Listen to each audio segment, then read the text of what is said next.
الله وعلى آلك وصحابك يا نور الله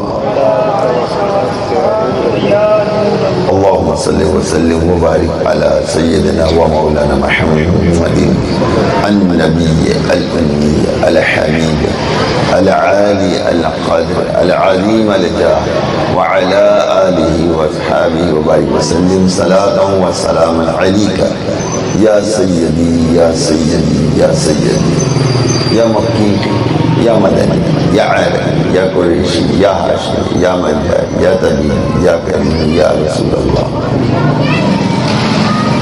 السلام علیکم ورحمۃ اللہ وبرکاتہ.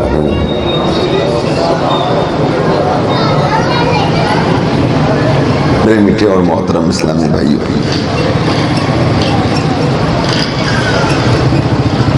درود پاک کے حوالے سے ایک روایت پیش کرنے جا رہا ہوں. قبل اس کے کہ میں آپ کو بتاتا چلوں کہ ہم کئی روایتیں کئی حدیثیں بار بار سنتے ہیں اور ان کے سننے میں ہمیں بیداری کا اظہار نہیں کرنا چاہیے، کیونکہ جو بھی روایت جو بھی حدیث سنی جاتی ہے اس کے سننے کا ثواب ملتا ہے. اور پھر بات یہ بھی ہے کہ کوئی بات بار بار کہی جائے تو وہ دل میں قرار پکڑ لیتی ہے، یعنی بندہ اس پر عمل کرنے شروع کر دیتا ہے. دوسری بات یہ ہے کہ بہت ہی ذوق افزا بات عرض کرنے جا رہا ہوں کہ ہم نے وہ روایت وہ حدیث یا وہ قرآن کی آیت ہم نے اس وقت سنی، اس وقت بھی رحمتیں برس رہی ہیں اور دوبارہ سن رہے ہیں، اب بھی برس رہی ہے. فرق یہ کہ وہ برس چکی ہے، یہ برس رہی ہے. صلی اللہ علیہ الحبیب صلی اللہ علیہ وسلم.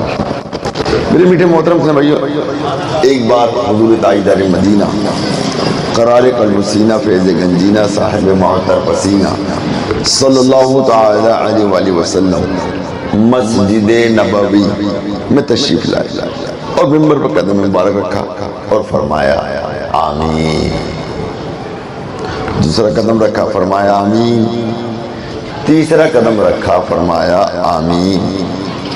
صحابہ کرام علیہم رضوان نے حضور والا اعتبار صلی اللہ تعالی علیہ وآلہ وسلم کی بارگاہ بے کس پناہ میں عرض گزار ہوئے، یا رسول اللہ صلی اللہ علیہ وآلہ وسلم آپ نے آمین فرمایا، اس کی کیا وجہ ہے؟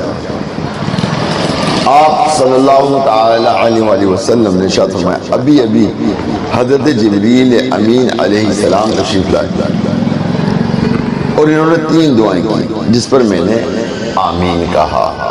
نمبر 1، یا رسول اللہ علیہ وسلم وہ شخص ہلاک ہو جائے جو ماہ رمضان پائے اور اپنی بخشش نہ کرا، تو میں نے اس پر آمین کہا. دوسری کہ یا رسول اللہ صلی اللہ تعالی علیہ وآلہ وسلم وہ شخص ہلاک ہو جائے جو بوڑھے والدین کو پائے اور ان کی خدمت کر کے اپنی بخشش نہ کرائے، میں نے اس پر بھی آمین کہا. تیسری دعا جبریل امین نے یہ مانگی کہ یا رسول اللہ صلی اللہ علیہ وآلہ وسلم وہ شخص ہلاک ہو جائے جو آپ کا نام مبارک سنے اور آپ پر درود پاک نہ پڑھے، تو میں نے اس پر بھی آمین کہا. میرے میٹھے محترم اسلام بھائیو، یہ روایت آپ نے سنی، مشہور روایت ہے. اگر اس کے ان باتوں پہ غور کیا جائے تینوں دعاؤں پر، اور قبل اس کے کہ ہم حضور علیہ السلام کی محبت اور پیار کو دیکھیں کہ وہ امت سے کس قدر محبت کرتے ہیں، کس قدر پیار کرتے ہیں. یاد رکھیے گا حضور علیہ السلام کی محبت اور ایک ہماری مزاجی محبتوں کی ایک حد ہے. ایک حد ہے کہ ہم نے اپنی والدین سے محبت کی، اس کی ایک حد ہے. ہم نے اپنی بیوی سے محبت کی، اس کی ایک حد ہے. ہم نے اپنی اولاد سے محبت کی، اس کی ایک حد ہے. یہاں تک کہ سمندر کی گہرائی کی بھی ایک حد ہے. ہر چیز کی اپنی ایک حد ہے. مگر رسول اللہ صلی اللہ تعالی علیہ وسلم کو جو حضور علیہ السلام اپنی امت سے محبت کرتے ہیں، اس کی کوئی حد نہیں. مگر کیا وجہ ہے کہ اتنی محبت کرنے کے باوجود اللہ کے نبی علیہ السلام نے ان 3 دعاؤں پر آمین ارشاد فرمایا؟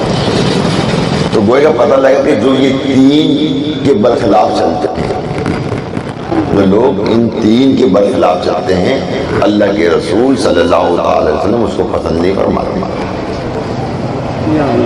اس کو پسند نہیں فرماتے اور بیزاری کا اظہار فرماتے ہیں. اس لیے تو آپ نے فوراً آمین آمین آمین آمین کہہ دیا. کتنی توجہ خیز یہ روایت ہے. ہم تو درود پاک کے حوالے سنتے ہیں، سبحان اللہ ماشاء اللہ کہہ دیتے ہیں. مگر یہ دیکھیے حضور علیہ السلام کی ظاہری 63 سالہ زندگی کے اندر اپنی امت سے کس قدر محبت کا اظہار کیا. اور پھر یہی نہیں میرے پیارے بہن بھائیوں، جب اللہ تبارک و تعالیٰ نے اپنے نور سے اپنے محبوب کا نور اٹھایا، اس وقت بھی اللہ کے رسول علیہ السلام اپنی امت کے لیے اللہ کی بارگاہ میں دعا کرتے ہیں کہ یا اللہ میری امت کی بخشش و مغفرت فرما دے. اور پھر جب دنیا میں تشریف لے کر آئے تو ابھی ایک دن ہی کے تھے، اس وقت بھی آپ دعا فرما رہے تھے یا اللہ میری امت کی بخشش اور مغفرت فرما دے. یہاں تک کہ جب آپ کو قبر انور میں رکھا گیا تو اس وقت بھی آپ دعا فرما رہے تھے اللہم امتی کہ اللہ بس میری امت کی بخشش و مغفرت فرما دے. آپ نے یہ دیکھا ہوگا اور بہت ساری روایتیں دیکھی ہوں گی کہ حضور علیہ السلام نے جب بھی امت کی محبت میں بے قرار ہو کر، بے چین ہو کر، اشکبار ہو کر، سجدہ ریز ہو کر آپ نے دعا فرمائی تو اللہ تبارک و تعالیٰ نے فوراً وحی نازل فرمائی کہ اے محبوب میں نے تمہاری اتنی امت کی بخشش اور مغفرت کر دی. اللہ کے نبی علیہ السلام فرماتے ہیں کہ میں قیامت تک اپنے روضہ رسول میں رہ کر اپنی امت کے لیے دعا کرتا رہوں گا. تو اندازہ کیجیے روزانہ میرے آقا صلی اللہ علیہ وسلم ہر وقت میرے آقا صلی اللہ علیہ وسلم اپنی امت کی محبت کا اظہار کرتے ہوئے ان کی بخشش اور ان کی مغفرت کے حوالے سے اللہ تعالیٰ کی بارگاہ میں دعا گو ہیں. اب میں آپ کو واپسی لے کر آتا ہوں تو دیکھیے کہ اللہ کے نبی علیہ السلام نے 3 مقامات پر آمین فرمایا. اگر تم یہ عمل چھوڑ دو گے، یعنی رمضان کے روزے چھوڑ دو گے، کس کے روزے؟ رمضان کے روزے، رمضان کو پا کر اپنی بخشش اور مغفرت کے حوالے سے اپنے آپ کو چھوڑ دو گے اور یعنی تم نے اپنی بخشش اور مغفرت نہیں کروائی تو واقعی تم ہلاک ہو جاؤ گے اور واقعی وہ ہلاک ہو جائے گا. اچھا یہ ہلاکت یہاں کیا چیز ہے؟ کوئی بندہ کھڑا ہوگا ٹھس مارا ختم، کیا خیال ہے؟ ہلاکت سے کیا مراد؟ سب سے بڑی انسان کی ہلاکت جو اس کے ایمان کی، کس کی ہے؟ بولیے. ایمان کی ہلاکت ہے. ایمان کے متعلق ذرا غور کیجیے کہ حدیث پاک میں آتا ہے کہ جس کے دل میں رائی کے دانے کے برابر بھی ایمان ہوا وہ جہنم میں نہیں جائے گا. اندازہ کیجیے رائی کی طرح. اور اس کے پاس مطلب کیا کہنا چاہیے کہ وہ ایمان ہی ہلاک ہو گیا، ایمان ہی اس کے قلوب سے نکل گیا. تو اب وہ کہاں جائے گا مجھے بتائیے. مرنے والا کیا رہتے ہیں بھائی، مرنے والا کس حال میں آپ کو اس کو پتہ نہیں.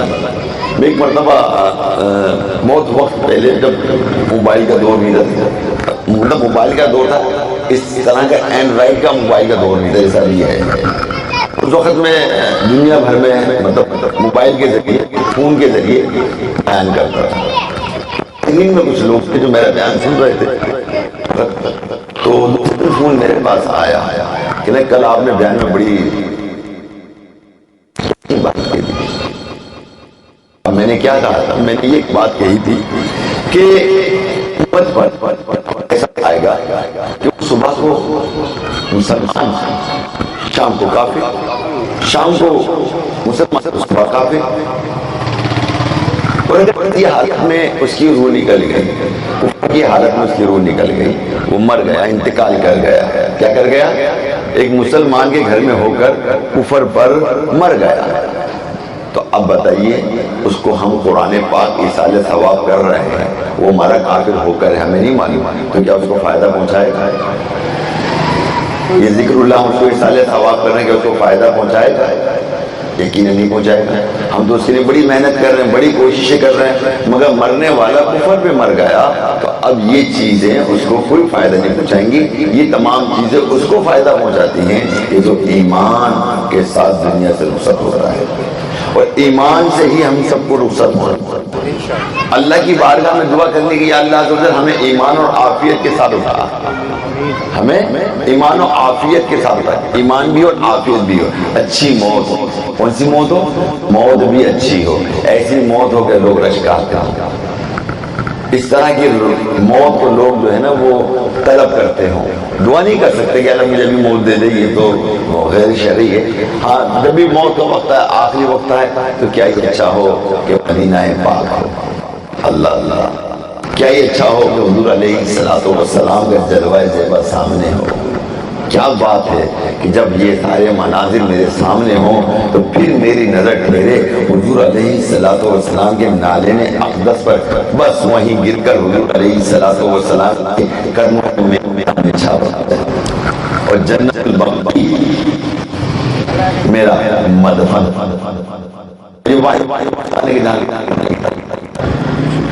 مرنے کی تمنا کرتے ہیں. میٹھے محترم مسلم بھائی، ایمان ہے تو سب کچھ ہے، اگر ایمان نہیں تو اب اس بندے کے لیے قرآن کا ثواب کرنا کیسا ہمیں نہیں معلوم، اللہ بہتر جانتا ہے. مگر جو صورتحال ہے ہمارے اس معاشرے کی، وہ یہ ہے کہ ہم جو ہے نا انڈیا یا کہتے ہیں ہندو کلچر کے اندر ہم زیادہ گرفتار ہیں. ہم مسلمان ہیں، ہم کلمہ پڑھتے ہیں مسلمان ہیں، مگر ہم ہندو کلچر کے اندر بڑے گرفتار ہیں. ہم مذاق کے اندر بھی گفتگو کرتے ہیں تو ہندی جملے کہتے ہیں، کچھ ان کے کیا کہتے ہیں جو جملے ہیں نا، مطلب یہ جو کہتے ہیں ہم سلام کہتے ہیں وہ کچھ اور کہتے ہیں. میں زبان سے نہیں بولوں گا، نہ آپ کو میں کہوں گا کہ یہ کہو، کیونکہ یہ جملہ کفریہ جملہ ہے. یہ میں آپ کو بتا دوں، یہ کفریہ جملہ ہے. اور وہاں مسلمان بھی نا وہ یکجہتی کے نام پر وہ لوگوں کو مطلب کہ سلام بھی بھائی مسلمان بھی، ہندو مسلمان بھی کہتے ہیں، اور مطلب وہ جملہ بھی کہتے ہیں. تو اس کا مقصد یہ کہ جو جملہ کہا جاتا ہے کہ ہم اس کو شاید سلام نہیں، وہ سامنے والے کو وہ جو ہے وہ اپنا بھگوان مان کر وہ بات کہتا ہے.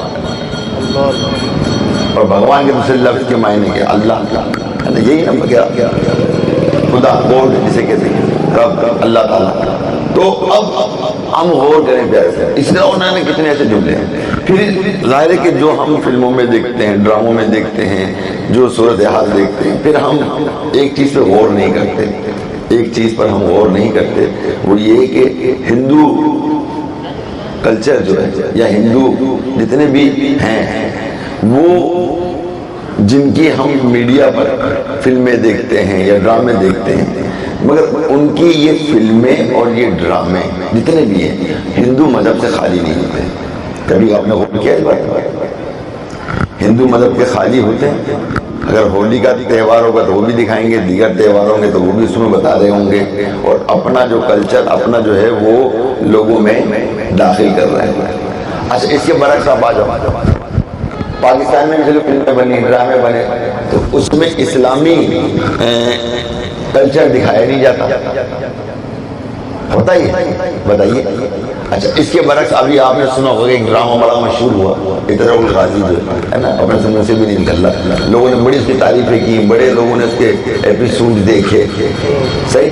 اچھا، اس کے اندر جو میں نے مطلب یہ کہ ظاہر جب یہ چلا تو اخباروں میں اور ویسے پڑھنے میں آیا، تو میں نے پڑھا ایک جگہ پر کہ اس میں بعض اسلامی ایسی چیزوں کو ختم کر دیا گیا، کاٹ کے ہمارے پاکستان میں پایا گیا. تو مقصد کہنے کا یہ کہ ہمارے اپنے لوگ بھی جو ہے وہ اسلام کا جو کلچر ہے جو عام کرنا چاہیے، میڈیا کے ذریعے کرنا چاہیے، اس طرح بھی کرنا چاہیے، مگر لوگ جو ہے وہ نہیں کرتے۔ مگر ہندو اپنا کام پورا کر رہا ہے اور یہ مسلمان اپنا کام پورا نہیں کر رہا ہے۔ اب اس نے کیا کیا ہے، آپ یہ دیکھیے، اس نے بتایا کہ ہمارے درمیان کیسے کیسے لوگ پائے جاتے ہیں، ایسے لوگ بھی پائے جاتے ہیں جو ان پتھر کے بتوں کو نہیں پوجتے۔ پتھر کے بتوں ہندو ہیں مگر ان پتھر کے بتوں کو نہیں پوجتے۔ تو کیا کرے گا، تو پتھر کا ہے، تیرے کو آتا کیا ہے، اور ہزاروں باتیں جو نا وہ اس کے خلاف بول رہا ہوگا۔ ایک وقت ایسا آئے گا کہ جب وہ کسی چیز میں پھنسے گا، کسی مارکے میں پھنسے گا، کوئی مسئلہ ہوگا اس کے لیے کوئی مارکے اور کوئی مسئلہ ہوگا، اب وہ پھنس جائے گا، میرے پاس کوئی راستہ نہیں ہے، اب مجھے راستہ چاہیے۔ اب وہ اس کو بت کو دکھا دیتے ہیں اور پھر وہ اس کے آگے وہ جھک کے کہتا ہے کہ تیرے اندر کوئی شکتی ہے تو دکھا دے میرے کو، یعنی تیرے اندر کوئی طاقت ہے تو دکھا دے میرے کو۔ تو پھر کیا ہوتا ہے کہ ایک قدرتی طور پر ان کے اندر ایک طاقت آتی ہے اور پھر اس مارکہ کے اندر وہ کامیاب ہو جاتا ہے۔ پھر کہتا ہے کہ بڑے بڑے آئے، ان کا کہنا یہ ہے ہندوؤں کا، بڑے بڑے آئے ان بتوں کو نہ ماننے والے، آخر ان بتوں کو آخر میں مانا ہی نہیں، آخر میں مانا ہے۔ تو یہ ایک ایسی خفیہ کفریات ہے جو ہمارے دلوں میں جو ہے داخل کی جا رہی ہے کفریہ۔ تو اب ذرا سوچئے، کل ملک الموت اگر آ گئے، ہماری روح کا زندگی ہے، وہ ہر وقت آتے ہیں، 70 دفعہ آتے ہیں، اور اگر واقعی موت کا وقت آ گیا ہے اور اس وقت شیطان بھی پہنچتا ہے، کبھی ماں کی مری ہوئی ماں کی شکل میں، باپ کی شکل میں، ہے نا، کبھی جو اس کا بہت قریبی ایسا دوست ہے جس کی وہ بات مانتا ہے، یا کوئی ایسا شخص کہ وہ جس کی بات کو فوراً فالو کرتا ہے، عمل کرتا ہے، اس کی صورت میں آ گیا شیطان۔ تو اس وقت شیطان کیا کہتا ہے کہ تو جو نا مطلب تو ہندو مذہب اختیار کر کے مار، تو نصرانی مذہب اختیار کر، تو یہود و نصارہ والی مطلب یہودیت کو مطلب یہ قبول کر کے مار۔ تو اس وقت یہ تمام چیزیں جو نا وہ اس کے وسواس کو وہ ڈالتا ہے، کون کہ یہی سچ ہے، یہی حق ہے، اور اس کو کفر پہ مارنے پر تلا رہتا ہے کہ بھائی کسی طرح بھی کفر سے مر جائے۔ اب اس نے دیکھی ان کی فلمیں، اس نے دیکھی ان کے ڈرامے، کیونکہ عقل تو ظاہر ہوتی نہیں ہے انسان کی، بات یاد رکھیے گا، عقل ظاہر تو ہوتی نہیں ہے۔ ہمیں یہ ضرور معلوم ہے کہ ہم دنیا میں آئے اور ہم نے بچپن گزارا، کس طرح گزارا شاید ہم بھول گئے ہوں گے، جوانی گزاری وہ کچھ یاد ہوگی، بڑھاپا گزارا وہ بھی یاد ہوگا، مگر مرنے کے بعد مرتے وقت جب ہم پیدا ہوئے تو اس وقت سے لے کر مرنے تک، بلکہ وہ وقت کہ جب ہم نے اللہ تعالیٰ سے وعدہ کیا تھا کہ ہم تیری بارگاہ میں جائیں گے، عالم ارواح دنیا میں جائیں گے، سوری دنیا میں جائیں گے، تیری عبادت تیری ریاضت کریں گے، وہ سب کا سب ہمیں یاد آ جائے گا۔ تو پھر یہ کیا فلمیں، ڈرامے، گانے باجے اور یہ ہندو کلچر ہمیں یاد نہیں آئے گا؟ بولیے، کیا ان کا وہ مذہب یاد نہیں آئے گا؟ تو پھر تو شیطان کو تو بڑی تسلی ہو جائے گی، اور اللہ نہ کرے اگر ہندو مذہب اختیار کر کے مر گئے تو کیا بنے گا؟ قرآن کیا ہم پر فائدہ پہنچائے گا؟ اس کا پڑھا ہوا میں فائدہ پہنچائے گا؟ ہرگز نہیں پہنچائے گا۔ تو بہرحال میرے میٹھے محترم اسلام بھائی، ہمیں اپنے ایمان کی حفاظت کرنی چاہیے اور یہی اللہ کی بارگاہ میں دعا کرنی چاہیے، ایسا نہ ہو کہ ہم ہلاکت میں پڑ جائیں۔ اور جیسا کہ اللہ کے رسول نے ارشاد فرمایا کہ رمضان ایسا مہینہ ہے الحمدللہ کہ جس میں ایسے لوگوں کی بخشش و مغفرت ہوتی ہے کہ جن پر ان کے عمل کے سبب ان پر جہنم واجب ہو چکا ہوتا ہے، ان کو بھی رہائی مل جاتی ہے، تو پھر ہم گناہگاروں کو کیوں کر رہائی نہ ملے؟ تو لہٰذا جب بھی رمضان کا مہینہ ہے اللہ کی بارگاہ میں دعائے مغفرت کا سلسلہ رکھنا چاہیے، دعائے مغفرت کا سلسلہ رکھنا چاہیے۔ ایک بات اور آپ کو توجہ دلانے کی نیاز کروں گا، ذرا غور سے میری اس بات کو سنیے گا کہ حضرت عائشہ صدیقہ رضی اللہ تعالیٰ عنہ، یہ میرے کو بات یقین جانو ایسی لگی ہے، ایسی دل کو لگی ہے، اور آپ بھی اس کو اپنے دل کے مدنی گلدستے میں سجا لیں اور اس کو مضبوطی سے پکڑ لیں حضور والا، کہ اللہ کے نبی علیہ السلام کی بارگاہ میں حضرت عائشہ صدیقہ رضی اللہ تعالیٰ عرض کرتی ہے کہ یا رسول اللہ صلی اللہ تعالیٰ علیہ وآلہ وسلم، اگر آپ کو علم ہو کہ آج کی رات، آج کی شب جو ہے وہ لیلۃ القدر کی شب ہے۔ حضرت عائشہ صدیقہ رضی اللہ تعالی عنہا عرض کرتی ہیں کہ یا رسول اللہ صلی اللہ تعالی وسلم، اگر آپ کو علم ہوگا آج کی شب لیلۃ القدر کی شب ہے، آج کی شب کون سی شب ہے؟ بولیے، لیلۃ القدر کی شب ہے۔ اے اللہ کے نبی، اے اللہ کے محبوب، اے اللہ کے حبیب، اے اللہ کے پیارے محبوب علیہ السلام، اس وقت اللہ کی بارگاہ میں آپ کیا دعا مانگیں گے؟ کیا دعا مانگیں؟ ذرا غور کیجئے، کیا دعا مانگیں؟ اللہ کے نبی علیہ السلام نے ارشاد فرمایا کہ میں اللہ کی بارگاہ میں اپنی بخشش اور مغفرت کی دعا مانگوں گا۔ وہ معصوم نبی جو گناہوں سے پاک ہے، ہر نبی گناہوں سے پاک ہے۔ اندازہ کیجئے کہ وہ ہمیں سبق دے رہے ہیں اور اہمیت بتا رہے ہیں کہ بخشش اور مغفرت کی کس قدر اہمیت ہے، کس قدر اہمیت ہے۔ اور ایک ہمیں کہ ہماری جو ہے وہ یہاں پر اپنی توجہ ہی نہیں، اپنی بخشش و مغفرت کی تو توجہ ہی نہیں ہے۔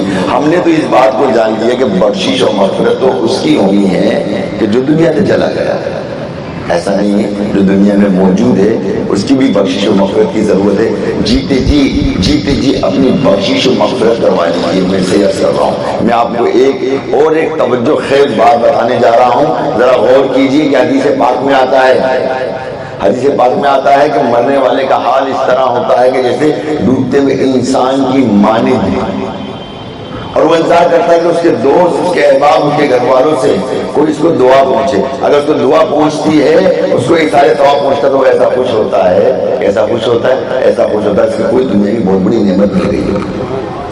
اندازہ کیجیے۔ اب مرنے کے بعد یہ روحیں بے قرار ہوتی ہیں، بے چین ہوتی ہیں۔ ایک روایت میں نے پڑھی تھی جمعے کے اندر، میں نے بیان کیا تھا، اللہ تعالیٰ کے اذن سے یہ گھر میں آتی ہیں۔ کہاں آتی ہیں؟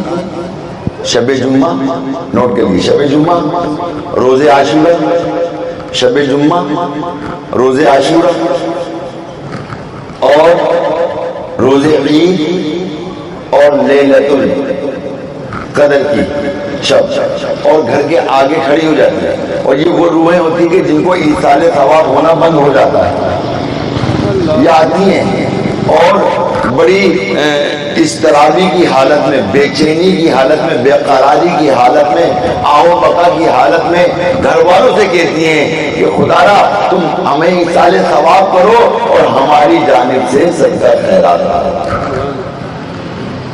اللہ اکبر۔ اور اگر کر دیا تو صحیح ہے، نہیں کیا تو بہت ہی مایوس ہو گیا،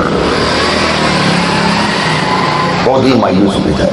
تو میں ایک بات جو آپ کو بتانے والا ہوں، دیکھیے اگر کوئی مرنے والا بیچارہ مر جاتا ہے تو اس کو ایک نظر یاد کرتی ہے نا، میرے والد کا انتقال ہو گیا، اس نے اپنے دادا کو اگر دیکھا ہے، بات تو لوگ اپنے دادا کو بھی نہیں دیکھتے، تو اگر دادا کو دیکھا تو وہ اپنے دادا کو بھی یاد کرے گا۔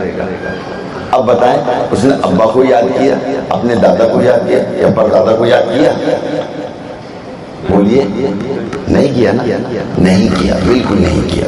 اگر ہم باتدریج اسی طرح چلے جائیں آگے، پردادا اور ان کے جو دادا، ان کے جو ابا تھے، ہے نا، پردادا کے ابا، پر کے پردادا، ہے نا، تو کیا ان کا نام ہمیں معلوم ہوگا، ہمیں یاد ہوگا؟ ہمیں ان کا نام بھی معلوم نہیں ہوگا۔ اور ایک بات بڑی توجہ دلانا چاہتا ہوں کہ پیارے اسلامی بھائیوں، کہ وہ یہ ہے کہ ہم جن آبا و اجداد کے سبب مسلمان چلے ہیں، ہمیں انہیں یاد کرنا چاہیے۔ ہمیں نہیں معلوم ان کا نام کیا ہے، ہمیں نہیں معلوم ان کا نام کیا ہے جن کی نسل سے ہم چلے آ رہے ہیں۔ دیکھیے جو سید زادے ہیں وہ تو حضرت علی کرم اللہ وجہ الکریم حضور علیہ السلام کے تو مطلب مسلمان ہوتے گئے۔ جو سید زادے نہیں ہیں وہ سے مبرہ ہے۔ اب جتنے بھی ہم نے دیکھا، اپنے آبا و اجداد کو دیکھیں، ہم اپنے آبا و اجداد کو دیکھیں کہ جو ہمارے آبا و اجداد ہیں جہاں سے وہ مسلمان ہوئے، وہ کون سے مذہب پڑھتے ہیں؟ آپ کو معلوم ہے کہ ہندوستان والے ہندو ہی ہوں گے، یا کوئی اور بھی مذہب ہو سکتا ہے کہ ہندوستان تو واحد و ملک ہے جہاں پر نہ جانے کتنے ڈھیروں مذاہب ایک جگہ جمع ہیں۔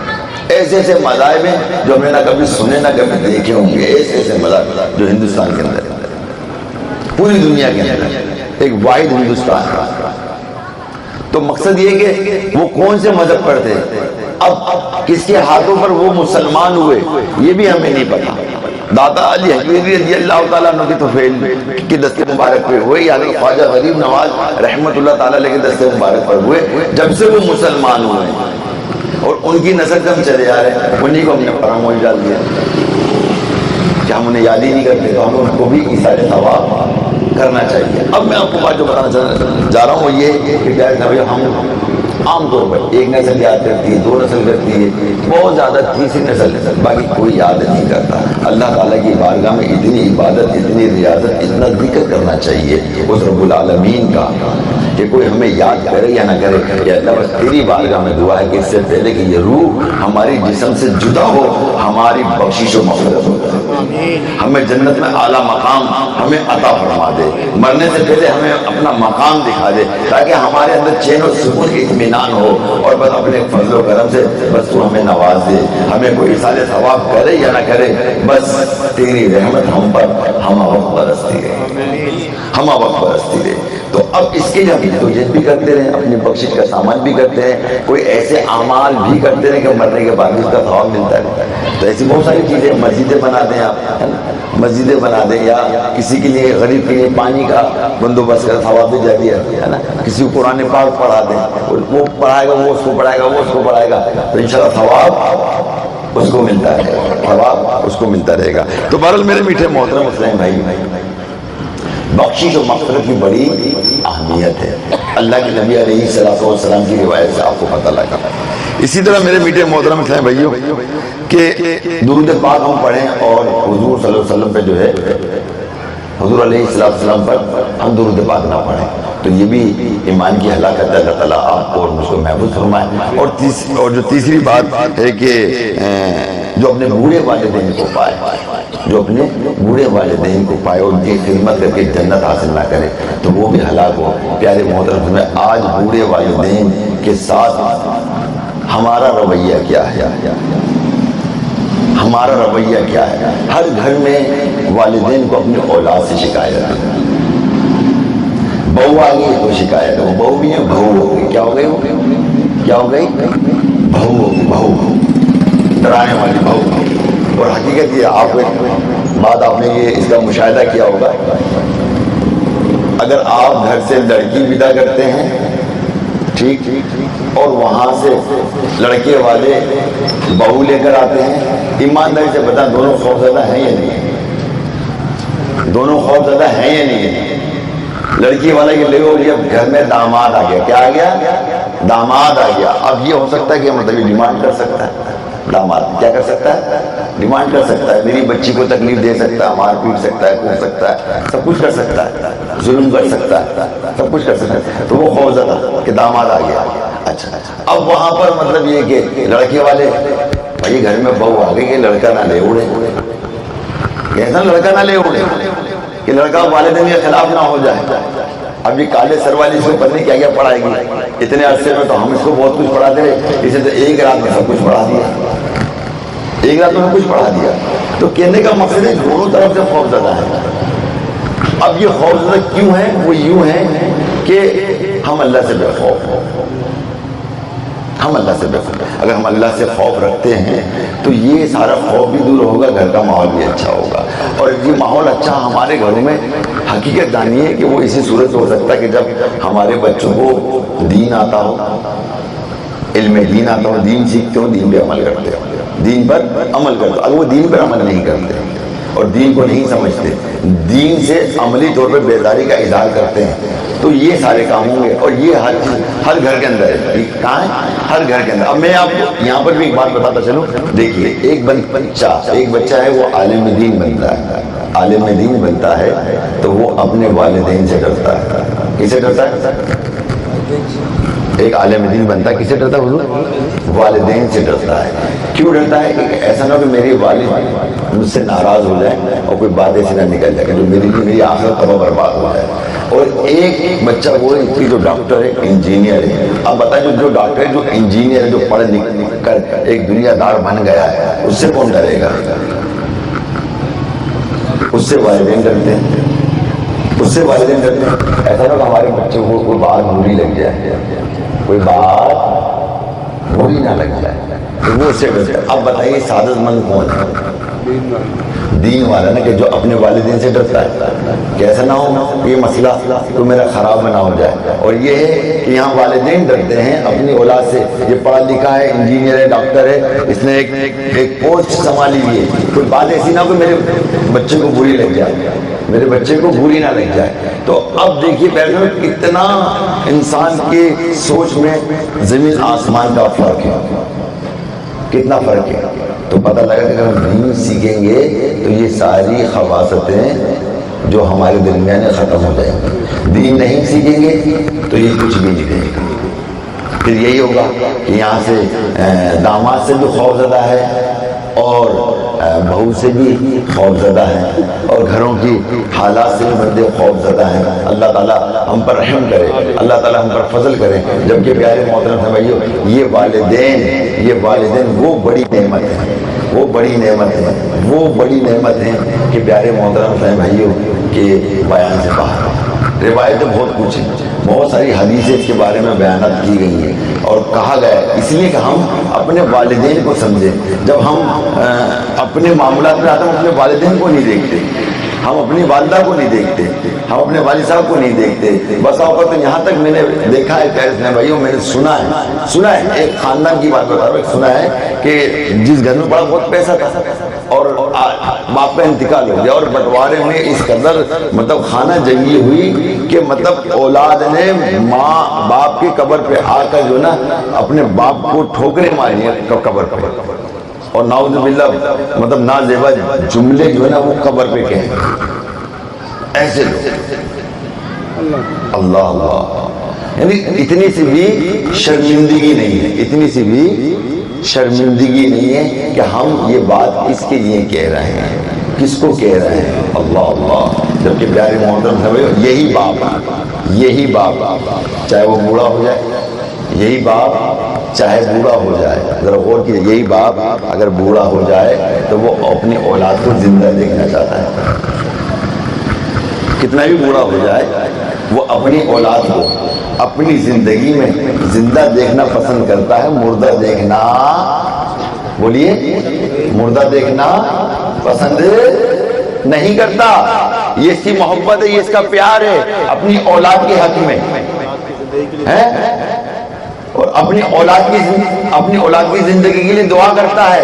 جب اسے بخار چڑھتا ہے اس کی اولاد کو، چاہے جتنا بھی وہ منہ دراز ہو بندہ، کچھ بھی ہو، مگر کیا باپ کا دل پسند جاتا ہے، ارے بھائی کوئی اور مسئلہ نہ ہو جائے، اس کو ڈاکٹر کو دکھاؤ۔ ابھی تو ویسے کورونا کا اور وباؤں کا ایک مطلب یہ کہ پہاڑوں پہ ٹوٹا ہوا، ایسا نہ ہو کہ بندہ ہی نکل جائے دنیا سے۔ تو اندازہ کیجئے کہ باپ جتنا بھی بوڑھا ہو جائے وہ اپنی اولاد کو زندہ دیکھنا پسند کرتا ہے، اور یہی وہ اولاد ہے کہ جو اپنے باپ کو مردہ دیکھنا پسند کرتی ہے۔ یہ وہ دور ہے،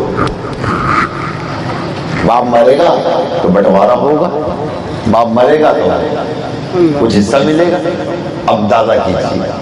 تو پیارے محترم بھائیو، میرا باپ جو ہے نا وہ ماں سے کم نہیں ہوتا، وہ اپنی اولاد سے محبت کرتا ہے، اس کا اظہار کرنے کا انداز کچھ اور ہے، محبت کرنے کا انداز کچھ اور ہے، ماں کی محبت کا انداز کچھ اور ہے، دونوں میں فرق ہے، مگر کرتے ہیں دونوں ہی محبت اور پیار ہے اپنی اولاد سے۔ اس کا واقعہ میں آپ کو سناؤں کہ ایک شخص تھا اور اس کا بیٹا دھوپ کے اندر کام کر رہا تھا۔ کیا کام کر رہا تھا؟ دھوپ میں کام کر رہا تھا۔ جب وہ دھوپ میں کام کرنے لگا تو باپ کو ترس آیا اپنے بیٹے پہ، بیٹا تو پسینے میں اتنا شرابور ہے، تو دھوپ میں کام کر رہا ہے، تو کیوں دھوپ میں کام کر رہا ہے؟ تو تھوڑا بیٹھ گیا، کام چھوڑ دے، کام چھوڑ دے۔ تو اس نے کہا آپ کو بس میں ابھی کام کر رہا ہوں، بس کام کر کے پھر میں چھوڑ دوں، ابھی آ رہا ہوں، بس یہ کام نپٹا لوں۔ اور باپ مسلسل کہہ رہا بیٹا، ترس کھا رہا بیٹا دیکھ اتنا پسینہ، کتنے تو دھوپ میں کام کر رہا ہے، نہیں مانتا وہ بیٹا۔ تو باپ بھی بہت سمجھدار تھا، اس نے کیا کیا، اس کے بیٹے کو لے کے آیا، اس کو بیٹے کو لے کے آیا, بیٹے کو جا کے دھوپ میں بٹھا دیا. اب وہ کام کر رہا تھا, کام کرتے کرتے اچانک اس کی اپنے بیٹے پر نظر پڑی. فوراً کام چھوڑ گیا. ابا یہ کیا, میرے بیٹے کو آپ نے دھوپ میں بٹھا دیا, دیکھو اس کا چہرہ سرخ ہو چکا ہے, پسینے میں شرابور ہے, آپ نے دھوپ میں بٹھا دیا میرے بچے کو. تو کہا کہ یہ تیرا بچہ ہے اور تو کس کا بچہ ہے؟ تو میرا بچہ ہے, تو میرا بچہ.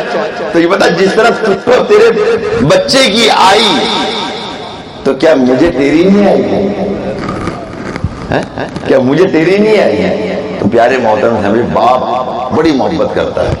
کسی شاعر نے اس حوالے سے بڑی اچھی باتیں کہی ہیں, تو میں چاہ رہا ہوں کہ آپ کو ان اشعاروں میں وہ باتیں آپ کو بتاؤں کہ واقعی وہ دل کو چھوتی ہیں, دل کو چھوتی ہیں, تاکہ ہمیں اس کے بارے میں ہمیں پتہ لگے کہ دیکھیں ہمارے جو ماں باپ ہیں وہ کیا چیز ہے. عزیز تر رکھتا ہے مجھے وہ رگے جان سے, یہ بات سچ ہے میرا باپ کم نہیں ماں سے.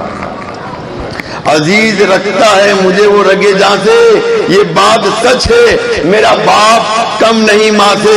وہ ماں کے کہنے پہ کچھ روک مجھ پہ رکھتا ہے, یہی وجہ ہے وہ مجھے چومنے سے جھجکتا ہے.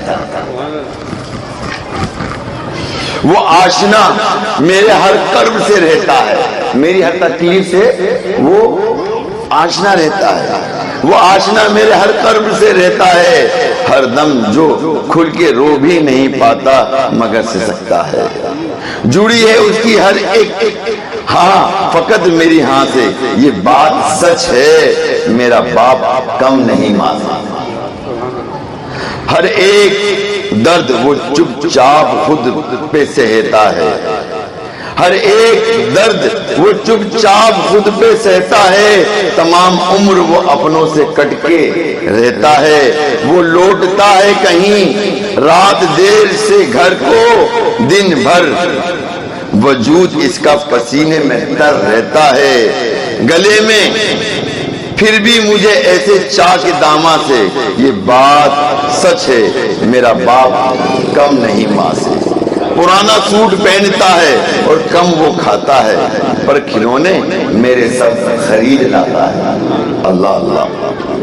پرانا سوٹ پہنتا ہے اور کم وہ کھاتا ہے, پر کھلونے میرے سب خرید لاتا ہے. وہ مجھ کو سوئے ہوئے دیکھتا ہے جی بھر کے, وہ مجھے سوئے ہوئے دیکھتا ہے جی بھر کے, نہ جانے سوچ کے کیا کیا وہ مسکراتا ہے. میرے بغیر لگتے ہیں سب خواب ویراں, یہ بات سچ ہے میرا باپ کم نہیں ماں سے, میرا باپ کم نہیں ماں سے. تو میرے میٹھے محترم اسلامی بھائیو, ہمارے والدین ہم سے بہت زیادہ محبت کرتے ہیں, بہت زیادہ پیار کرتے ہیں. آئیے میں آپ کو بتاتا چلوں ماں اور باپ میں کیا فرق ہے. کہ ماں کی آنکھوں سے ہمیشہ محبت چمکتی ہے, باپ کی آنکھوں سے اظہار کیے بغیر محبت کرتا ہے, بغیر اظہار کیے محبت کرتا ہے. یہ یہاں پہ سارے اپنے بچوں کے والدین موجود ہیں, دلی کیفیات سے آپ آگاہ ہیں تو سنیے. اگر میں یہ بات سچ کہہ رہا ہوں اور یہ میں نے بات آپ کی عدالت میں رکھی ہے تو پھر اس پر آپ غور بھی کیجئے گا اور اس کو دل کے مدنی گلدستے میں سجانے کی کوشش کیجئے گا. ماں زندگی بخشتی ہے جبکہ باپ جینے کا سلیقہ عطا کرتا ہے. ماں روٹی کھلاتی ہے جبکہ باپ روٹی اور کھانے کی قیمت کا احساس دلاتا ہے. ماں دنیا سے متعارف کرواتی ہے جبکہ باپ دنیا کو آپ سے متعارف کرواتا ہے. ماں اپنی ذات پر توجہ رکھنا سکھاتی ہے جبکہ باپ ذمہ داریوں پر توجہ رکھنا سکھاتا ہے. ماں گرنے سے بچاتی ہے جبکہ باپ گر کر سمجھنا سکھاتا ہے.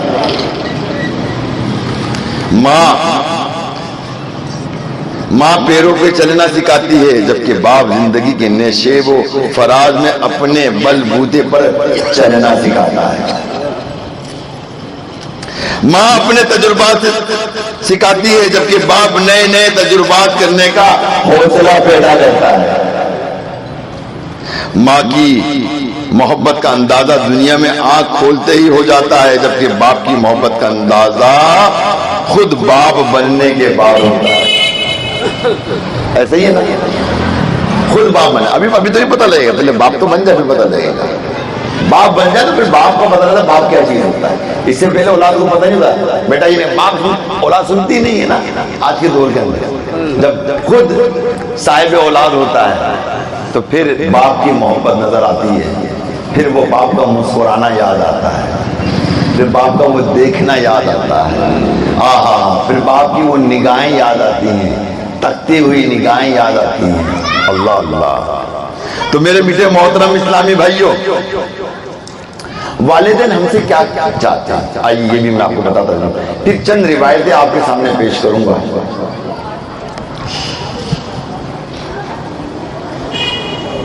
والدین کی ہم سے جو خواہش ہے وہ سنیے۔ جس دن تم ہمیں بوڑھا اور کمزور دیکھو اور بے زار دیکھو تو تم صبر کرنا اور ہمیں سمجھنے کی کوشش کرنا۔ بہت زبردست بات ہے، بہت ہی زبردست بات ہے کہ جس دن تم ہمیں بوڑھا کمزور دیکھو اور ہم سے بیزار مت ہونا، ہم سے بیزار مت ہونا، تم صبر کرنا اور ہمیں سمجھنے کی کوشش کرنا۔ نمبر 2 کہ جب ہم کھانا کھاتے ہوئے گندگی کریں اور اپنے کپڑوں کو بھی نہ بدل سکیں تو پلیز تم برداشت کرنا، اور وہ وقت یاد کرنا کہ جب ہم نے تمہیں کھلانے پلانے اور کپڑے بدلوانے میں کتنا وقت لگایا، کتنا وقت لگایا۔ ایک ایک جملے پہ غور کیجیے، میں پڑھتا جا رہا ہوں، آپ سنتے جائیے۔ جب ہم تم سے بات کریں، ایک بات کو بار بار دہرائیں تو ہماری بات نہ کاٹنا، ہمیں سننا۔ جب تم چھوٹے تھے تو ہمیں ایک ہی کہانی 1000 دفعہ سناتے تھے جب تک کہ تمہیں نیند نہ آ جائے۔ اللہ اللہ، غور کرنے والی بات۔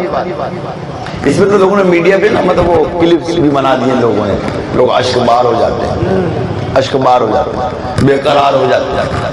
تو اب اندازہ کیجئے پیارے محترم مسلمان بھائیو، میں ایک بات یہاں پہ رک کے ایک بات بتانا چاہتا ہوں۔ دیکھیں بوڑھا آدمی تو بوڑھا آدمی کہتا ہے یہ تو بہت بوڑھا آدمی ہے نا، یہ تو ہمارا مزہ خراب کر دے گا، ہمیں چلائے گا، چیخے گا، پکارے گا، ہمیں ڈانٹے گا، فلانا کرے گا، ڈھمکا کرے گا، ہے نا، برا بلا کہے گا۔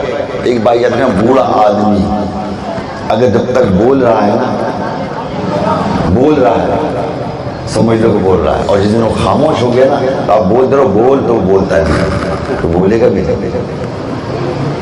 کتنے ایسے لوگ ہیں جو میت گھر میں ہو گئے، ابا تو مجھے گالی دیا کرتا، مجھے گالی کون دے گا، مجھے گالی کون دے گا؟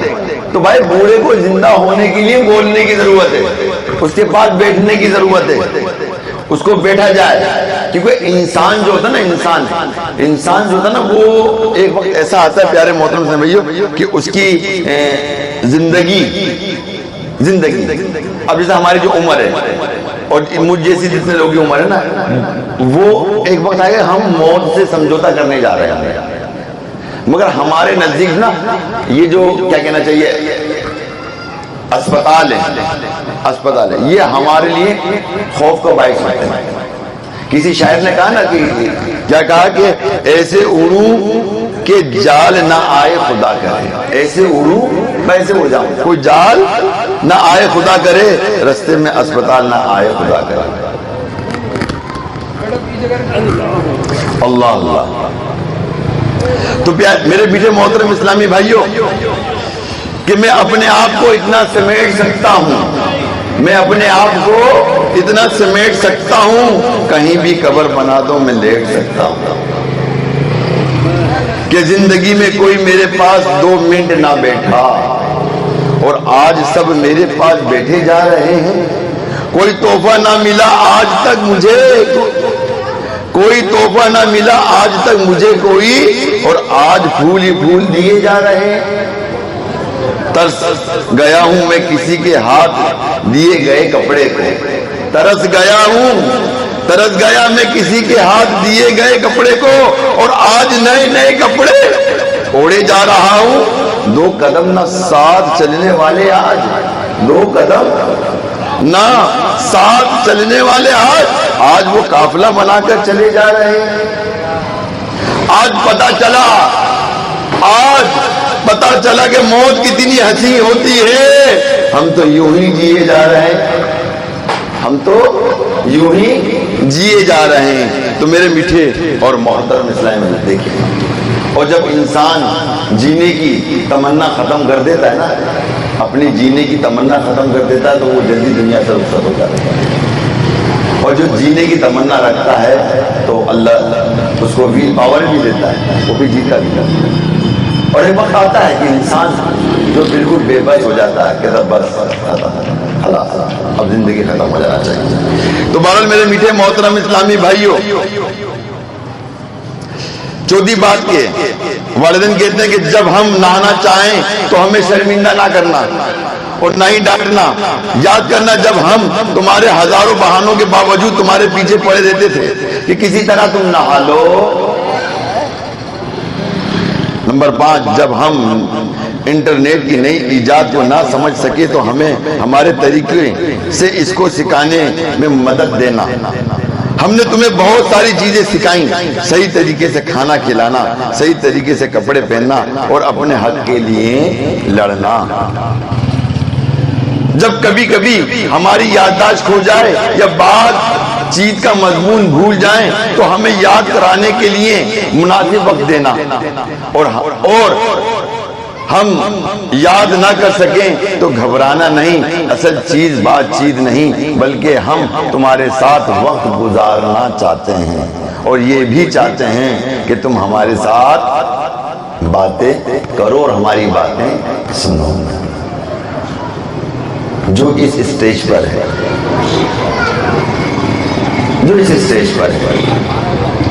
اور ہر ایک کو اس اسٹیج پر آنا ہے، جو نہیں آیا، جو اس اسٹیج پہ نہیں آیا وہ آئے گا.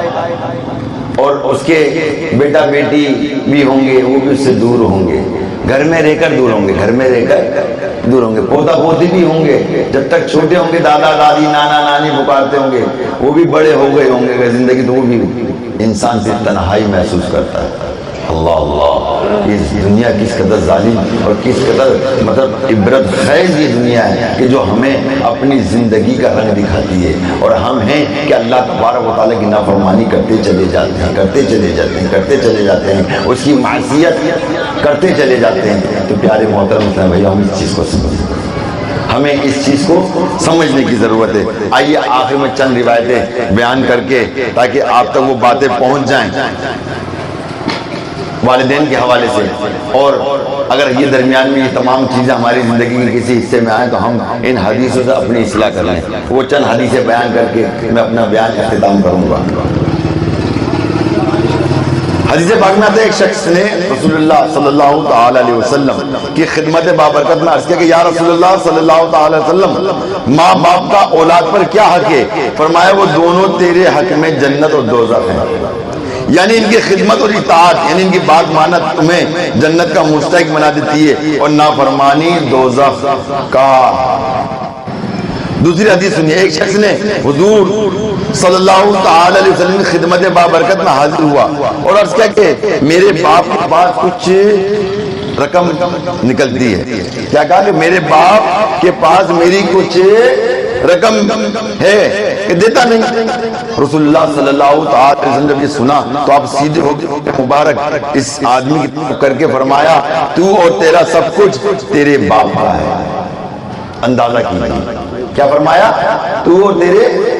تو اور تیرا جو بھی کچھ مال ہے وہ تیرے باپ کا ہے. آج کہتے ہیں یہ میرا ہے. آج بچے کیا کما کے تو میں کما کے لے کے آیا ہوں. کون لے کے آیا؟ میں کما کے لے کے آیا. ارے جب تک باپ زندہ ہے کہ تم باپ کی ملکیت ہو، کیا ہو بولو، تم کماؤ گے تو سب تمہارے باپ کی ملکیت ہے، تمہاری کوئی ملکیت نہیں ہے. یہ شرعی حکم ہے، یہ بتا دوں گا آپ کو. اگر والدین آپ کے کہیں پیسہ رکھا ہوا ہے اور آپ سے ان کو اجازت کی ضرورت نہیں ہے، وہ ان کی ملکیت ہے، اس کو لے کے خرچ کر دیں، کوئی حرج نہیں ہے. مگر جب والدین کے پاس پیسہ رکھا ہوا ہے تو اولاد والدین کی بغیر اجازت خرچ نہیں کر سکتی. مگر حالت یہ ہے کہ پیارے محترم اسلامی بھائیوں کہ ہم کچھ کماتے ہیں تو کہتے ہیں کہ یہ میرا ہے، یہ تو میں کما کے لے کے آیا، یہ میں نے بنایا ہے. والدین حیات ہیں، اور یاد رکھیے کہ جب تک والدین حیات ہیں جو بھی کماتے ہو آپ کا اپنا نہیں، آپ کے والدین کا. کس کا ہے؟ بولیے کس کا ہے؟ بولے. ہاں جس دن والدین دنیا سے رخصت ہو گئے، آنکھ بند ہو گئے، وہ سب آپ کا ہے. وہ کس کا ہے؟ اب آپ کا ہے. یہ شرعی مسئلہ بتا رہا ہوں میں، یہ اب آپ کا ہے. اب یہ آپ کا ہے، اب یہ سب آپ کا ہے نا. اب جیتے جی آپ کیا کرتے ہو بھائی میرے کہ تو یہ تو میں کما کے لے کے آؤں، یہ میرا ہے. تو گویا کہ آپ نے جیتے جی اپنے باپ کو مار دیا، اپنی ماں کو مار دیا، اپنے والدین کو مار دیا. جیتے جی یہ تو میرا ہے.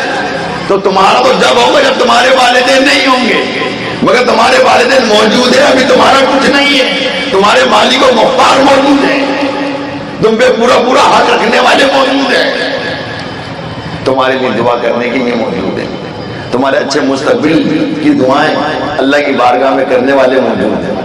وہ سب کچھ نہیں. ہاں یہ بات یاد رکھیے گا. اس لیے رسول اللہ صلی اللہ علیہ وسلم نے روح انور پھیرا اور فرمایا تو اور تیرا مال تیرے باپ کا ہے. کس کا ہے؟ تیرے باپ کا ہے. اور تو کہتا کہ تیرا باپ تجھے دیتا ہی نہیں. اللہ اللہ. ایک آدمی نے اپنے والد کو کندھوں پہ بٹھا کر طواف کروائے تھے، تو اس نے نبی کریم صلی اللہ تعالی علیہ وسلم سے سوال کیا کہ میں نے اپنی ماں کا حق ادا کر دیا؟ آپ صلی اللہ تعالی علیہ وسلم نے فرمایا کہ نہیں، بلکہ تو نے تو ابھی ایک رات جب اس نے تمہیں اپنی سوکھی جگہ لٹایا اور خود گیلی جگہ لیٹی، اس کا حق ادا نہیں کیا. یہ حدیث سے ثابت ہے. تو مشروع بات ہے، حدیث سے ثابت ہے. اب بتائیے پیارے محترم سبھی، اور بھی روایتیں بہت ساری، بہرحال میں اسی پہ اکتفا کروں گا. بلکہ ایک دو روایت اور میں آپ کو سنا دوں گی، یہ بہت ضروری ہے، بہت ضروری ہے کہ آپ کو اندازہ ہو کہ والدین کا جو نافرمان ہوتا ہے، شیطان اور نافرمان، وہ کس کے برابر ہے؟ رسول اللہ صلی اللہ تعالی علیہ وسلم نے فرمایا کہ والدین کے نافرمان اور ابلیس کے درمیان جہنم میں صرف ایک درجے کا فرق ہوگا. اندازہ کیجیے. اور آج نافرمانیاں کس قدر ہے. آج اولاد باپ کے سامنے اکڑ کے کھڑی جاتی ہے، غصے سے کھڑی ہوتی ہے، غصہ کرتی ہے، آنکھیں نکالتی ہے، چلا کے بات کرتی ہے، اونچی آواز سے بات کرتی ہے، آنکھیں نکال کے بات کرتی ہے. یہ تمام چیزیں حدیث میں موجود ہیں کہ آنکھیں نکال کے بات کرنا، اونچی آواز سے بات کرنا. یہ حدیثوں میں یہ الفاظ موجود ہیں کہ جس نے اپنے والدین سے اونچی آواز میں بات کی اور آنکھیں نکال کے بات کی. یہ سب کے سب کام جہنم میں لے جانے والے کام، جہنم میں لے جانے والے کام. اللہ اکبر. آئیے دوسری بات کہ رسول اللہ صلی اللہ تعالی علیہ وسلم نے ارشاد فرمایا کہ جس نے والدین کو گالی دی، جس نے کس کو گالی دی؟ بولیے. جس نے والد، یہ دور ہے، ایسا ہو چکا ہے کہ لوگ والدین کو گالی دیتے ہیں اور دو طرح سے گالی دیتے ہیں. ہم کسی کے والدین کو گالی دیتے ہیں، بدلے میں اپنے والدین کو گالی دیتے ہیں. یہ حدیث پاک ہے. اگر کوئی ہم چڑ جاتے ہیں کہ تیری ماں کی، تیری ماں کی، تیری بہن کی، تیرے باپ کی یوں، تیری بہن کی یوں، تیری ماں کی یوں، تو ہم نے سامنے کو گالی دی تھی، سامنے والے کو. مگر ایک بات یاد رکھیے گا، جس کو ہم نے گالی دی، ہم نے جس کو گالی دی، حدیث پاک میں بدلے میں اسے اپنے والدین کو گالی دی. اس نے اس کے والدین کو گالی نہیں دی، بدلے میں اس نے اپنے والدین کو گالی دی. اگر ڈائریکٹلی اپنے والدین کو گالی دیتا ہے تو بھی مجرم، اور اگر کسی کے بھی والدین کو وہ گالی دیتا ہے، کسی بھی والدین کو وہ گالی دیتا ہے تو بدلے میں اپنے والدین تو بھی مجرم. اور میں نے ایک روایت پڑھی تھی، وہ مجھے مل نہیں رہی ہے، کہ جو لوگ ماں بہن کی گالیاں دیتے ہیں، اللہ تبارک و تعالیٰ ان کے رزق میں تنگی پیدا فرماتا ہے، تنگی فرماتا ہے، رزق میں تنگی. تو بہت ساری چیزیں ہمارے نزدیک موجود ہیں جو ہمارے عمل میں موجود ہیں، اور ہمارا رزق اس وجہ سے تنگ ہے اور ہم رزق سے تنگ ہیں. تو لہذا میرے میٹھے محترم صاحب، رسول اللہ صلی اللہ تعالی علیہ وسلم نے فرمایا کہ جس نے والدین کو گالی دی تو جہنم میں اس کے سر پر گنتی میں اتنے قطرے گریں گے جتنے زمین پر آسمان سے پانی کے قطرے گرے ہیں. اتنے آسمان سے پانی کے قطرے، پانی برسا ہے، اتنے قطرے اس کے سر پہ گریں گے. ہم اللہ عز و جل سے جہنم اور اس کے غضب اور ہر ایسے عمل سے پناہ مانگیں گے جس سے جہنم میں داخل. روایت بہت ساری میں لے کے آیا تھا کیونکہ یہ بیان میرے کو کرنا بھی تھا یہاں پر، اور کچھ باتیں میں نے آپ کو کہیں اور بھی باتیں لے کے تھا تاکہ وہ بھی آپ کے سامنے واضح طور پہ باتیں ہو جائیں. اور الحمدللہ والدین کے حوالے سے بھی میں نے جیسا کہ ان کی منشا تھی کہ والدین پہ بیان کرنا ہے، تو اور بھی بہت ساری روایتیں بہت ساری چیزیں بار بار اسی پہ اکتفا کروں گا. اور میں یہ سمجھتا ہوں کہ جتنی باتیں آج میں نے آپ تک پہنچانے کی کوشش کی ہیں تو الحمدللہ یہ اس قدر حسین ترین باتیں ہم انشاءاللہ ان باتوں کو رہ کر ان باتوں کو لے کر دل کے مدنی گلدستے میں سجا کر ہم اپنے ماحول کو اچھا بنا سکتے ہیں. کیا خیال ہے؟ بنا سکتے ہیں نا؟ بول نہیں رہے. ایک بچہ کو گالیاں دیتا تیری بہن کی شرماتا نہیں. ہم یہاں مطلب یا تو پھر یہ کہ میرا بیان سمجھ میں نہیں آیا آپ کے بھائی، بیان سمجھ میں آیا؟ اگر سمجھ میں آیا تو ہاتھ اٹھا دو. بیان سمجھ نہیں، سب کے بیان سمجھ میں آیا الحمدللہ. بیان سمجھ میں آیا تو کیا اب تک ہم نے نافرمانی کی والدین کی تو گھر جا کے اپنے والدین سے معافی مانگیں گے؟ بولیے. اگر انتقال کر چکے تو قبر میں جا کے معافی مانگ لیجیے. کہاں جا کر؟ میں نے ایک روایت پڑھی ہے کہ جمعے کے دن اگر آپ والدہ یا والد دونوں میں سے کسی ایک کی قبر کی زیارت کریں تو اللہ تعالیٰ حج کا ثواب عطا فرماتا. بہترین سبحان اللہ نہیں کیا، ابھی حج کرنا مشکل ہو گیا ہے. سبحان اللہ تو کہہ دو یار. لیکن سبحان اللہ کی نعت کا کیا کہتے ہیں؟ نعت کا یہ کہتے ہیں سبحان اللہ آپ کہو گے نا تو تمہارے نیند جنت میں درد لگے گا. تو سبحان اللہ وہ تو کہتے ہیں سبحان اللہ ماشاءاللہ نکلتی تو میں نعت پڑھتا رہوں، میں نعت پڑھتا رہوں، میں ذوق میں آتا رہوں. اور وہ اس لیے اس فضیلت کو بیان کرتے ہیں کہ جو سبحان اللہ کہے گا اس کے لیے جنت بے شک لے گا. بھائی سبحان اللہ بھی کہنے سے بھی درد لگتا ہے، اللہ اکبر کہنے سے بھی درد لگتا ہے، اور الحمدللہ کہنے سے بھی جنت میں درد لگتا ہے. اور اگر الحمدللہ اللہ اکبر سبحان اللہ کہتے رہیں تو یہ درد لگتا رہے گا. وہاں پر معافی نہیں ہوگا کہ جو آپ کا لگایا ہوا جو درخت ہے وہاں پر لگایا ہوا جو باغ ہے جنت کے اندر کہ وہ کوئی اور لے گا یا اس سے کوئی اور فائدہ اٹھائے گا یا کوئی اور اس کے پھل کھائے گا. جس نے سبحان اللہ کہا، جس نے اللہ اکبر کہا خوف خدا سن کر، اور جس نے شکر گزاری میں الحمدللہ کہا تو اس کے نام کا درخت لگ گیا. یہ درخت لگاتے جائیے لگاتے جائیے، یہ لگتا رہے گا، یہ جنت میں لگتا رہے گا تو انشاءاللہ جنت کے باغ کے مالک ہوں گے ہم. اور اس کا پھل ہم کھائیں گے، دوسرا نہیں کھائے گا. وہاں کوئی قبضہ گروپ نہیں ہوگا. یہ بات یاد رکھیے، وہاں پہ قبضہ گروپ نہیں، قبضے کرنے والے سب یہاں موجود ہیں، صحیح نا. وہاں کوئی بلکہ یہاں تک کیا حدیث پاک پڑھا کوئی کمینہ شخص بھی نہیں ہوگا. اگر دنیا میں جس کے اندر کمینہ پن بھی ہوگا نا، ایک بات ہے کمینہ پن بھی ہوگا، کمتری ہے نا، کمینہ پن کمتری، تو وہ اس کی اصلاح ہو جائے گی، وہ اچھا ہو جائے گا. یہ کیفیت اس کی دل کی ختم ہو جائے گی. میری بات سمجھ؟ اور وہ اچھا ہو کر ہی جنت میں جائے گا. یہ بات یاد رکھیں، وہ اچھا ہو کر ہی دل صاف، نگاہیں صاف ہے نا، سوچ صاف، ہر طرح سے وہ پاک و صاف ہو کے جنت میں جائے گا. یہاں تو بہت سارے خیالات ہیں، بد خیالات بدلی کون کون سے ہمارے آتے ہیں. انشاءاللہ جنت میں سب چیزیں ہاں وہاں خیالات ہوں گے، جو ہوں گے اچھے خیالات ہوں گے، ان خیال کا اللہ تعالیٰ ہمیں نعمت عطا فرما دے گا. جنت کے اندر نعمت عطا فرما دے گا انشاءاللہ. تو بارہ وہ بات نکلتی ہے تو میں بات بھی عرض کرتا چلا جاتا تاکہ ہر ایک کے بات میں بات سمجھ میں آنی چاہیے. اور میرا مقصد الحمدللہ اپنے آپ کو سمجھانا اور آپ کو سبق سنانا ہے.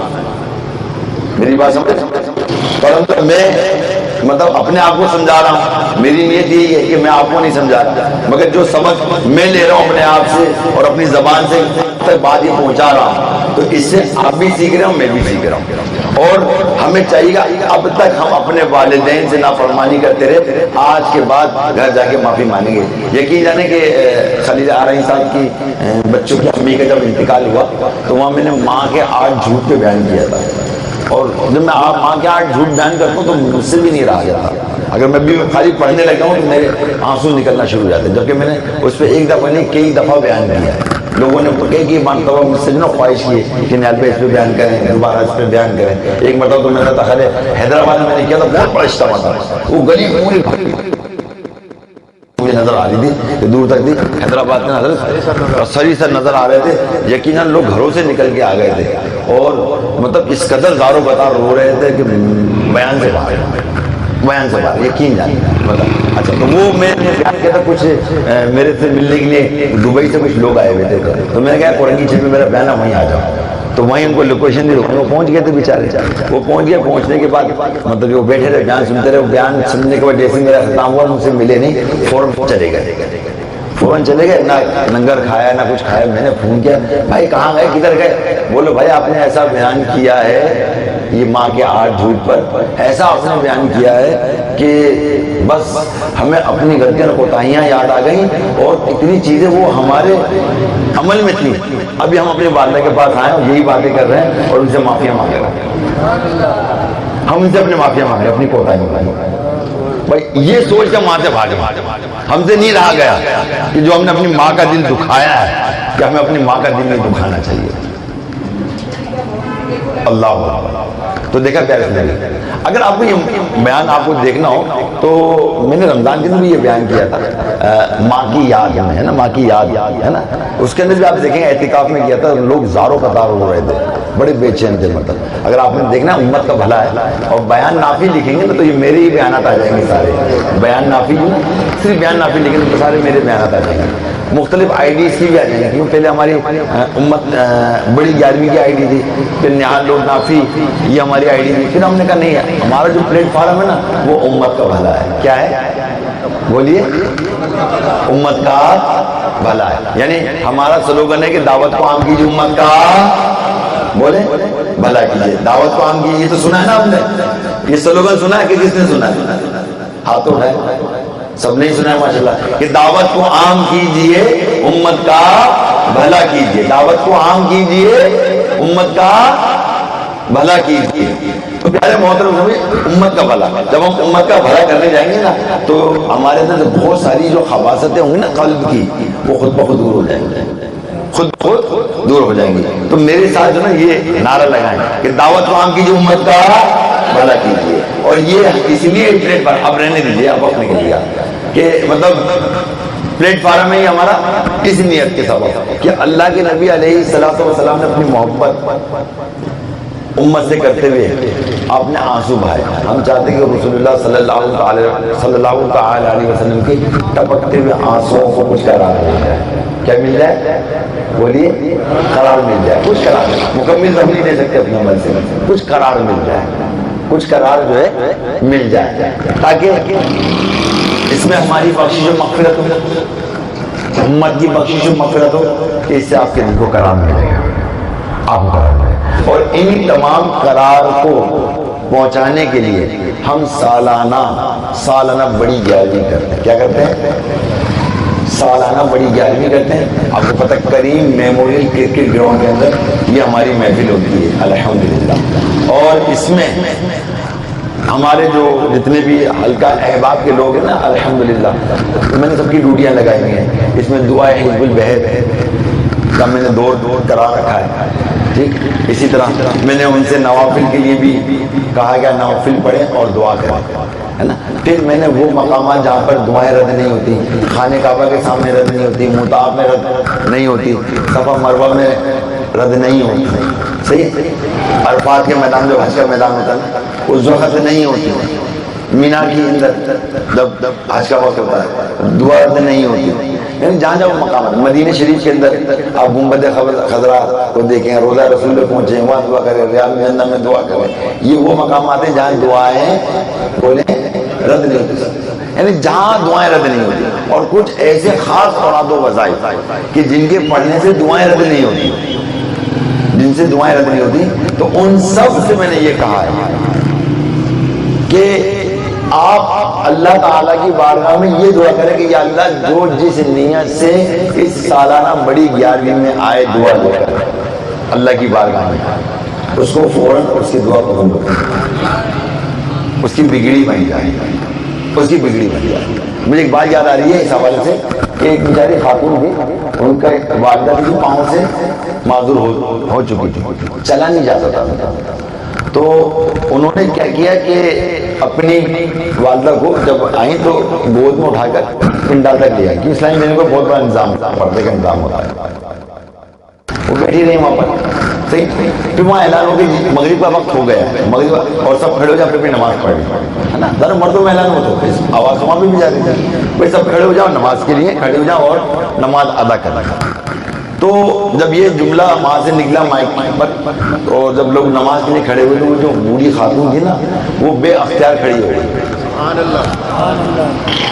تو بے اختیار کھڑی ہو گئی. اور جب کھڑی ہو تو حیرت زدہ ہوگی کہ میں کھڑی کیسے ہو گئی, میں تو چل نہیں سکتی تو میں کھڑی کیسے ہو گئی. اور باقاعدہ پھر کھڑے ہو کر جو انہوں نے نماز مغرب ادا کی اور اس وقت سے ابھی تک چل رہی ہے. تو ملاقات بھی ہوئی ہماری بوڑھی اماں تھی, ان سے ملاقات کی. تو الحمدللہ الحمدللہ ایسے بہت سارے واقعات اگر میں آپ کو بیان کروں تو بیان کرتا رہوں گا, آپ سنتے رہیں گے سبحان اللہ ماشاء اللہ کہتے رہیں گے. تو آپ یہ سمجھ لیجیے کہ یہ محفل اور دوسری طریقے کی محفل نہیں ہے, یہ بہت ہی ڈفرینٹ محفل ہے. اس میں کوشش یہی ہے کہ جتنا ہو سکے امت کا بھلا ہو, ان کی مرادیں پوری ہوں, ان کی مشکلیں آسان ہوں, اور ان کی بھی بخشش و مغفرت ہو, اور ان کے جو آبا و اجداد ان کی بخشش و مغفرت ہو, ان کے والدین کی بخشش و مغفرت ہو. اور ایک بات یاد رکھیے گا کہ پچھلے سال ہم نے 3 لاکھ قرآن پاک آپ لوگوں کو بخشے تھے حاضرین کو. اس سال 5 لاکھ سے زیادہ قرآن پاک بخشے. تاریخ نوٹ کر لیجیے, تاریخ 28 نومبر 2021 بروز پر آنے والا اتوار, یہ تو کل والا نہیں, نیکسٹ اتوار آئے گا, اس میں آپ آئیں گے. ٹھیک ہے, آپ کوشش کرنا کہ ظہر میں آ جائیں, ظہر کے اندر, یا ظہر اپنے گھر پڑھے لیتے ہیں ہم. ظہر میں ہماری قرآن خوانی ہوتی ہے, پھر ہمارے شجرائے شاذلیہ قادریہ کے اور دیگر سلاسل کے جو ہے اوراد و وظائف ہوتے ہیں, ٹھیک ہے نا, وہ چل رہے ہوتے ہیں. پھر اس کے بعد جو وقت بچتا ہے تو نعت خوانی ہوتی ہے. کیا ہوتی ہے؟ پھر اس کے بعد عصر سے مغرب میں خصوصی نشست ہوتی ہے جس میں دعا حزب البحر پڑھی جاتی ہے, اور کیا پڑھا جاتا ہے؟ اللہ کا ذکر ہوتا ہے. کیا ہوتا ہے؟ اور اللہ سے رجوع کیا جاتا ہے عصر سے مغرب تک. یہ کوشش رہتی ہے. تو یہ بہت اہم نشست ہے, لوگ اس کے اندر بھی نہیں پڑھا, ہم لوگ عوام میں اللہ نہیں کرتا, وہ اپنا کام اپنے ٹائم پہ شروع کر دیتے ہیں, کوئی آئے یا نہ آئے ہمیں اس سے کوئی سروکار نہیں ہے. مگر مغرب کے بعد لوگ آنا شروع کرتے ہیں بہت. آپ ایسا نہیں کرنا, آپ اپنے خاندان کو دعوت دیں اور آپ آ جائیں, کیونکہ دعا حزب البحر ایسی, مطلب یہ دعا ہے کہ شاہ احمد نورانی رحمت اللہ تعالیٰ جب حیدرآباد جا رہے تھے, جب راستے میں کوئی پیٹرول پمپ نہیں تھا تو پیٹرول ختم ہو گیا تھا, پتا, تو آپ نے پانی پر دعا حزب البحر پڑھی اور دم کر دیا اور کہا کہ آپ اس میں ڈالتے ہیں, کیونکہ شاہ احمد نورانی رحمت اللہ تعالیٰ نے جو تھے وہ دعا حزب البحر کے عامل نہیں تھے, کامل تھے, باکرامت تھے حزب البحر کے. تو حزب البحر یہ ایسی چیز ہے. اور پھر یہ واقعہ جو ہے ایک میرے حلقہ احباب سے واقعہ ہوا ہے, بالکل یہ واقعہ ہوا کہ ایک شخص, مطلب وہ بیچارہ سو رہا تھا, خواب میں کیا دیکھتا ہے کہ خوفناک جنات اس پر حملہ آور ہوا ہے, اور اس نے کیا کیا کہ سامنے جو ہے وہ حزب البحر کی کتاب رکھی ہے, اسے جلدی سے کیا حزب البحر پڑھنا شروع کر دیا خواب میں, اور جیسے حزب البحر پڑھنا شروع کر دیا اس میں آگ لگنا شروع ہو گئی, اور وہ جو جن جو تھا وہ آگ میں جل کر راکھ ہو گیا, اور فجر کا وقت آنکھ کھل گئی, وضو وغیرہ کیا, مسجد کی طرف جانے لگے. دل میں خیال آیا کہ میں کیوں نہ وہ جگہ دیکھوں کہ جہاں پہ وہ جن جلا جہاں پہ وہ جن جلا تھا, میں کیوں نہ وہ جگہ دیکھوں. جب وہاں وہ جگہ وہ دیکھنے گیا تو وہ اس کی حیرت کی انتہا نہیں, جو خواب میں اس نے جو جنات کی جلی ہوئی راکھ دیکھی تھی وہ راکھ اس کے سامنے پڑی ہوئی, اندازہ کی وہ راکھ اس کے سامنے پڑی ہوئی, تو کتنا حقیقی خواب تھا, اندازہ کیجیے. تو یہ وہ حزب البحر ہے. تو ہم کوشش کرتے ہیں کہ حزب البحر کی برکتیں پوری امت کو ملیں, پوری امت کو ملے. تو آپ کو چاہتے ہیں کہ یہ پوری امت جو ہے مطلب اس کی برکتیں حاصل کرنا چاہتے ہیں تو عصر سے پہلے پہنچ جائیں. انشاءاللہ نعت خوانی کے اندر بھی ذوق شوق رکھیں گے, پھر عصر کی نماز وہیں پڑھیں گے, وضو کا بھی اہتمام ہوگا. پھر اس کے بعد انشاءاللہ یہاں سے جو محفل چلے گی, پھر مغرب کے بعد محفل چلے گی, پھر مغرب کے بعد انشاءاللہ بیان کرنے کی کوشش کروں گا. اکثر لوگ سوال کرتے ہیں یار آپ اس دفعہ کس پر بیان کریں گے, سوال کرتے ہیں میرے سے کیا, کیونکہ ہوا یہ ہے کہ اب تک 11ویں میں جتنے بیانات ہوئے نا وہ بڑی مختلف, بہت ہی ڈیفرنٹ انداز میں, مطلب وہ موضوعات کی ترتیب بنی اللہ کی عطا سے, اور وہ بیانات ہوئے ہیں, وہ بیانات ہیں. اور لوگ بڑے حیران ہوتے ہیں, ہم بھی خود حیران ہوتے ہیں کہ بس یہ سب اللہ کی عطا ہے, زبان ہماری عطا رب العالمین کی, ہمارا اس میں کوئی کمال ہمارا کوئی سے کمال نہیں ہے. حقیقت اس میں میرا کوئی کمال نہیں ہے. مجھے پتہ کیا لگتا ہے, مجھے یہ لگتا ہے میں کسی قابل یا کسی چیز کا اہل نہیں ہوں. وہ مجھے ایسا لگتا ہے کہ اللہ تعالیٰ کی رحمت نے کان پکڑا مجھے اور بٹھا دیا کہ نیاز میں تم نے یہ کام کرنا. میں صحیح بتا یہ کام قدرتی طور پر ہو رہے ہیں, اللہ تعالیٰ کی جانب سے ہو رہے ہیں, اللہ تعالیٰ کی جانب سے ہو رہے ہیں. تو لہذا آپ تمام حضرات, میں وقت ضرور لے رہا ہوں آپ سے, کہ آپ تمام حضرات اس محفل سے مطلب ایسا نہ ہو کہ آپ مایوس اور اس سے غیر حاضری آپ کی ہو جائے, کوئی کام میں آگے پیچھے کرتے ہیں. اس کی دعوت آپ پورے خاندان کو دیں. کس کو دیں؟ پورے خاندان. شادی کی دعوت دیتے ہیں, اس طرح پورے خاندان کو دعوت دیتے ہیں. انشاءاللہ تبارک و تعالیٰ آپ کا پورا خاندان جو نا اس سے فیضیاب ہوگا, فیضیاب. اور اس کی فیض و برکات پورا سال رہتے ہیں, سال رہتے ہیں. تو آپ تمام حضرات تشریف لائیں گے, دعوت کو عام کریں گے, دعوت کو عام کریں گے. بولیے دعوت کو عام کریں گے. تو میرے ساتھ نعرہ لگائیے, دعوت کو عام کیجیے. امت کا بھلا مل کے کرو, امت کا بھلا